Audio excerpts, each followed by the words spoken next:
तर मी आज चाललेलो सोळशीला आणि लोणंदमधून राईट टर्न मारलाच की तिथं ॲक्सिडेंट झाला होता. त्यामुळे पूर्ण ट्रॅफिक जाम झालं होतं. ट्रकने स्विफ्टला धडक दिली होती. तर मी चाललेलो सोळशीला चाललो होतो. त्यासाठी मग मी काय करून घेतलं, सगळ्यात पहिल्यांदा फलटणमध्येच पेट्रोल टाकून घेतलं.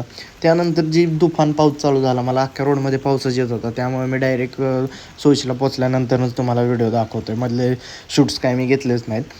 सोळशीला गेलो, तिथे एक माझा मित्र येऊन आधीच थांबला होता. त्याला म्हटलं तुला व्हिडिओमध्ये घेऊ का, तर तो मला लाजायला लागला, म्हणला मला नको व्हिडिओमध्ये घेऊ. त्यानंतर गेलो आम्ही, पाया वगैरे पडलो. पाया वगैरे पडून झाल्यानंतर ना आम्ही डायरेक्ट लग्नाला गेलो. तिथंच सोळशीच्या अलीकडेच लग्न होतं. माझ्या मित्राचंच होतं, घराशेजारीच राहत होतो. मस्त वरातीमध्ये नाचलो वगैरे. लग्न झाल्यानंतर सगळ्यात पहिल्यांदा मी गाडी काढली आणि निघालो घरी जाण्यासाठी, कारण की अजून जास्त पाऊस आला तर मी होतो टू व्हीलरवरती, मला घरी जायला चान्सच भेटला नसतं. संध्याकाळी इथंच थांबावं लागलं असतं. त्यानंतर मी घाटात गेलो. घाटात पाऊस बंद झाला होता. थोडंसं व्हिडिओ वगैरे काढले. त्यानंतर घरी आलो तर वड्याला बघत होतो, एवढं पाणी आलं होतं, भयंकर पाणी आलं होतं.